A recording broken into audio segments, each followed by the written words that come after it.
Video शुरू करने से पहले आप हमारे चैनल रहस्य टीवी इंडिया को नीचे दिए गए इस लाल बटन को दबा के सब्सक्राइब कर लें। साथ ही इस घंटे को भी क्लिक कर लें जिससे कि आप हमारे वीडियोस देख सकें सबसे पहले।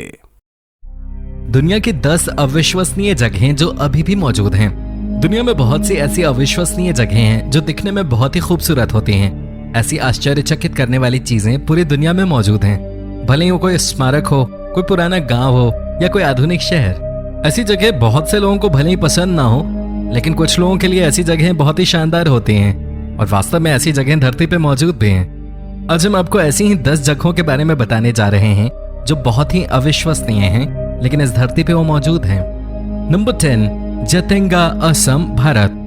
भारत के असम में मौजूद जतेंगा गांव की आबादी 2500 के आसपास है, पर यह गांव पक्षियों के बिना कारण मरने के लिए मशहूर है। कहा जाता है कि जो भी प्रवासी पक्षी इस गांव में आते हैं वो कभी इस गांव से वापस नहीं जाते हैं, और यह भी कहा जाता है कि पक्षी सड़कों और गलियों में मरे पड़े मिलते हैं। सबसे ज्यादा हैरान करने वाली बात तो यह है कि इन पक्षियों की मौत सितंबर और अक्टूबर की अमावस्या की शाम को 6 बजे से लेकर रात 9:30 बजे के बीच में ही होती है। ये पक्षी सड़क पर केवल 1 मील के हिस्से में ही पड़े हुए मिलते हैं।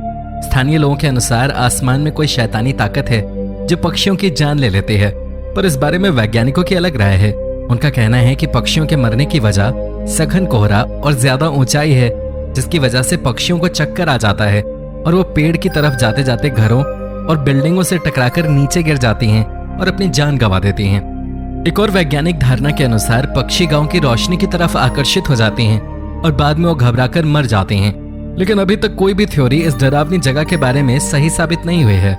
इसलिए ये जगह अभी तक स्थानीय लोगों और पर्यटकों के लिए एक डरावनी जगह है। Number 9, slope point, New Zealand. Slope point New Zealand के दक्षिणी द्वीप के सुदूर दक्षिण भाग में स्थित है। यह जगह ठंडी और डरावनी हवाओं के लिए मशहूर है। कहा जाता है कि यह हवा इतनी ठंडी होती है कि यहाँ पर खड़े पेड़ भी बहती हवा की दिशा में मुड़कर टेढ़े हो चुके हैं। बताया जाता है कि यह हवा सीधे अंटार्कटिका से आती है। स्लोप पॉइंट का उपयोग केवल भेड़ों को चराने के लिए ही किया जाता है, और दुख की बात तो यह है कि स्लोप पॉइंट पर न तो कोई इंसान और न ही कोई जानवर रहता है। यहाँ पर मुड़े हुए पेड़ों की वजह से कुछ ऐसे शेल्टर बने हुए हैं जिनमें इन हवाओं से बचा जा सकता है, लेकिन वो भी सुनसान पड़े हुए हैं। यहाँ मौजूद समुद्र का नजारा रॉकी कोस्ट आइलैंड से बहुत ही प्यारा नजर आता है। यहाँ पर एक साइन बोर्ड है जिस पर स्लोप आइलैंड से इक्वेटर और साउथ पोल की दूरी लिखी हुई है। इसके अलावा वहाँ जंगलों में एक सोलर लाइट हाउस भी मौजूद है। यहाँ पर पहुँचने के लिए कोई सीधी सड़क नहीं है, पर 20 मिनट पैदल चलकर और पीले रंग के निशान का पीछा करके आप वहाँ तक पहुँच सकते हैं। नंबर 8, अल नास्ला रॉक फॉर्मेशन।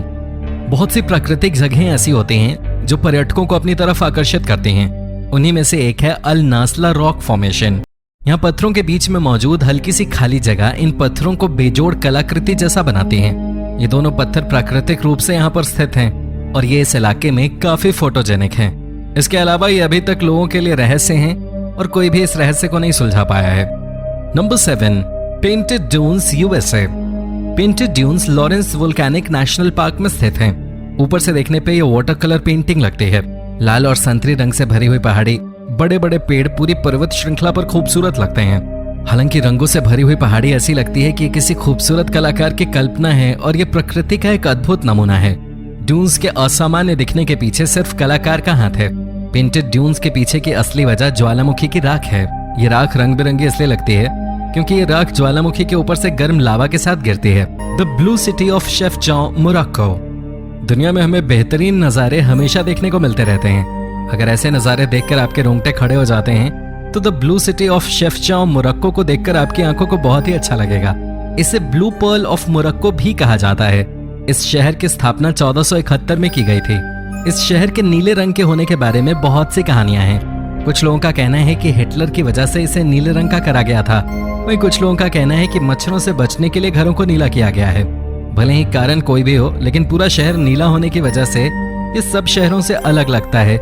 नीला रंग संयम का प्रतीक होता है और इस शहर में भी शांति और सुकून है, और ये उन लोगों के लिए स्वर्ग है जो मोरक्को की भीड़ भाड़ वाली जगहों से शांति पाना चाहते हैं। Palace of Cleopatra. संकिम सिटी की खोज होने के बाद से ही वो डरावनी रही है। इसके पीछे मुख्य वजह यह है कि इस शहर में एक दर्दनाक हादसा हुआ था। यह शहर वैसे तो धरती के ऊपर होना चाहिए था, पर कई प्रलय और महासागर के चलते ऐसा न हो सका। 1998 में मरीन आर्कियोलॉजिस्ट की एक टीम ने इजिप्ट की महारानी क्लियोपेट्रा के महल की खोज की थी, जो कि संकिम द्वीप का एक हिस्सा था। यह वर्तमान इजिप्ट में 16 फीट गहरे पानी में मौजूद था। हजारों साल पुराना इतिहास पानी में शांति से पड़ा हुआ था। पानी की गहराई में महारानी की मूर्तियां ढकी हुई थी। इस खोज से उस महान पाषाण युग की भी खोज हुई। इसके अलावा भी कई और ऐसे शहर हैं जिनके बारे में हमें लगता है कि वो पानी के नीचे आज भी कहीं छिपे हुए हैं, जैसे कि अटलांटिस का खोया हुआ शहर। कौन जानता है कि एक दिन उसकी भी खोज कर ली जाए। हमें पता है कि काफी डरावना होगा। Number 6, the sunken sculpture. Caribbean के कोस्ट ऑफ ग्रेनेडा में कई सारे डरावने पुतले मिले हैं। इनको पानी में ब्रिटिश मूर्तिकार जेसन डिक्लेयरस टेलर ने या तो बनाया था या लगाया था। हालांकि इन पुतलों को जानबूझकर पानी में लगाया गया था, फिर भी दिखने में काफी डरावने लगते हैं। इन मूर्तियों में 26 लोग दिख रहे हैं जो आपस में हाथ पकड़े हुए हैं। अगर आपको ये मूर्तियां देखकर डर नहीं लगता तो फिर आपको 18 ऐसी मूर्तियां देखकर जरूर डर लगेगा जो उनके बीच में बैठी हुई हैं। इन मूर्तियों को देखकर ऐसा लगता है कि कहीं ये जिंदा तो नहीं है। इनको देखकर इस बात का अंदाजा लगाया जा सकता है कि जब दुनिया में इंसान नहीं रहेंगे तो दुनिया कैसी लगेगी। The oldest shipwreck. पानी के नीचे जहाज के मलबे का मिलना शायद आपको आम बात लगे, लेकिन जिस शिपरेक की बात हम आपको बताने जा रहे हैं वो इतिहास का सबसे पुराना जहाज है। 2017 की शुरुआत में एक पुराना ग्रीक जहाज ब्लैक सी की सतह से लगभग 2 किलोमीटर नीचे पाया गया। इस जहाज की खोज ब्लैक सी मैरीटाइम आर्कियोलॉजिकल प्रोग्राम के जरिए की गई। इन आर्कियोलॉजिस्ट ने इस जहाज के साथ 60 दूसरे जहाजों के मलबे को भी खोज निकाला था, जो समुद्री तल पर 2000 स्क्वायर किलोमीटर के एरिया तक स्थित थे। वैज्ञानिकों ने कार्बन डेटिंग के लिए जहाज के एक टुकड़े को निकाल दिया, जिससे कि यह पता लग सके कि यह जहाज कितना पुराना है। उनकी इस रिसर्च से यह पता चला कि यह बड़ा और प्राचीन जहाज लगभग 400 BC में बना था। उनकी इस घोषणा से यह साबित हो गया कि यह धरती पर पानी के नीचे मिलने वाला सबसे पुराना शिपरेक है। इतने सालों तक पानी के नीचे रह के भी ये बिल्कुल सही कंडीशन में पाया गया। इसके पीछे का कारण रिसर्चर्स बताते हैं कि पानी में इतनी गहराई में ऑक्सीजन की कमी की वजह से ये शिपरेक बिल्कुल सही सलामत मिला। The Apollo 11 mission. अगर आप अभी भी पानी से मिली इन चीजों को देखकर हैरान नहीं हुए हैं तो अब हम आपको जो बताने जा रहे हैं उसे सुनकर आप जरूर चौंक जाएंगे। फ्लोरिडा के तट पर पानी के नीचे लगभग 14,000 फीट की गहराई में सैटर्न B रॉकेट का इंजन, जिसने नील आर्मस्ट्रांग को बाहरी अंतरिक्ष में लॉन्च किया, अपोलो 11 मिशन में खोजा गया था। ये डूबने के 43 साल बाद खोजा गया। और इतनी बड़ी खोज का क्रेडिट किसको जाता है? तो दोस्तों, इसकी खोज करने वाला व्यक्ति कोई और नहीं बल्कि जानी मानी हस्ती और अमेज़न के CEO जेफ बेजोस हैं, जिन्होंने इसके सर्च ऑपरेशन को फाइनेंशियली सपोर्ट किया था। The train graveyard. पानी के नीचे जहाज और रॉकेट का मिलना तो समझ आता है, लेकिन पानी के नीचे ट्रेन का मिलना वाकई हैरान कर देने वाली बात है। जी हाँ दोस्तों, न्यू जर्सी के तट पे आर्कियोलॉजिस्ट को 90 फीट पानी के नीचे 2 अच्छी तरह से सुरक्षित स्टीम लोकोमोटिव मिले। डेली मेल के अकॉर्डिंग ये लोकोमोटिव करीब 1850 के दशक से वहां हैं। यहाँ वास्तव में एक से अधिक ट्रेन मिलने की वजह से इसको ट्रेन कब्रिस्तान के रूप में घोषित कर दिया गया है। हालांकि यहाँ की खौफनाक बात यह है कि किसी को ये नहीं पता कि ये दोनों ट्रेनें इस जगह पे कैसे डूब गईं। ये माना जाता है कि इन दोनों ट्रेन्स को एक बड़े जहाज द्वारा ले जाया जा रहा था, तभी अचानक कहीं से एक तूफान आया जिसने ट्रेनों को ओवरबोर्ड कर दिया। या ये भी अनुमान लगाया जाता है कि ड्राइवर ने जगह को बचाने के लिए और जहाज के लोगों को राहत पहुंचाने के लिए जानबूझकर ट्रेनों को धक्का दे दिया। किसी भी तरह से इसके डूबने का सटीक कारण आज तक पता नहीं चल पाया है, क्योंकि इस घटना के बारे में उस समय के रिकॉर्ड्स में कोई भी जानकारी नहीं है।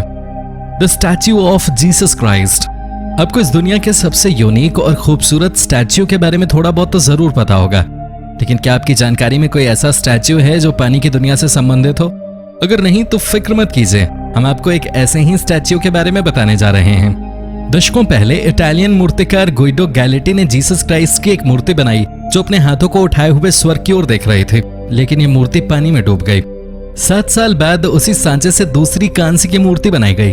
पहले की तरह ये मूर्ति भी डूब गई, लेकिन अभी भी हार नहीं मानी गई और उसी सांचे में तीसरी मूर्ति बनाई गई जो 25 अगस्त 1965 को जलमग्न हो गई। इस बार उस मूर्ति के डूबने की जगह पानी के भीतर का स्थान जॉन पेने camp coral reef state park में ड्राई रॉक्स के पास था। इस मूर्ति के डूबने के बाद उसको पानी से बाहर न निकालकर पानी के अंदर ही जगह दे दी गई और देखते ही देखते ये लोगों के लिए आकर्षण का केंद्र बन गई। Atlantic 6 Gill shark. दोस्तों, ये कोई आम शार्क नहीं बल्कि एक विशेष प्रजाति की शार्क है। कुछ सालों पहले वैज्ञानिकों ने अटलांटिक महासागर पर मंडराते इस शार्क की एक नई प्रजाति की खोज की। अटलांटिक 6 गिल शार्क एक गहरे समुद्र में रहने वाला शार्क है। काफी समय तक ये माना जा रहा था कि ये शार्क हेक्सांचस नाकामुराई के नाम से जानी जाने वाली 6 गिल शार्क की वैश्विक प्रजाति का हिस्सा है। लेकिन नए सबूतों से पता चलता है कि ये एक अलग प्रजाति है और इसी वजह से ये हमारी लिस्ट में शामिल हो गई। ज्यादातर शार्क की प्रजातियों में सिर्फ 5 गिल होते हैं, लेकिन जैसा कि इस शार्क का नाम है, वास्तव में ये अपने शरीर में मौजूद 6 गिल्स की मदद से सांस लेती हैं।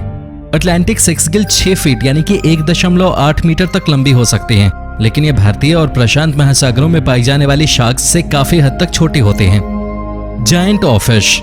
विशाल ऑकफिश को पहली बार 1772 में समुद्र के किनारे देखा गया था, लेकिन इन्हें बहुत ही कम देखा गया है क्योंकि जायंट ऑकफिश काफी गहराई में रहते हैं। विशाल ऑकफिश को लगभग 3300 फीट यानी 1000 मीटर तक की गहराई तक देखा जा सकता है। ये 56 फीट यानी कि 17 मीटर की लंबाई तक बढ़ सकती हैं और इनका वजन 600 पाउंड यानी 270 किलोग्राम तक होता है। इन मछलियों को अलग अलग नामों से जाना जाता है। छोटी मछलियों की तरह दिखने की वजह से इन सिल्वर फिश को कभी कभी हेरिंग स्किंक भी कहा जाता है।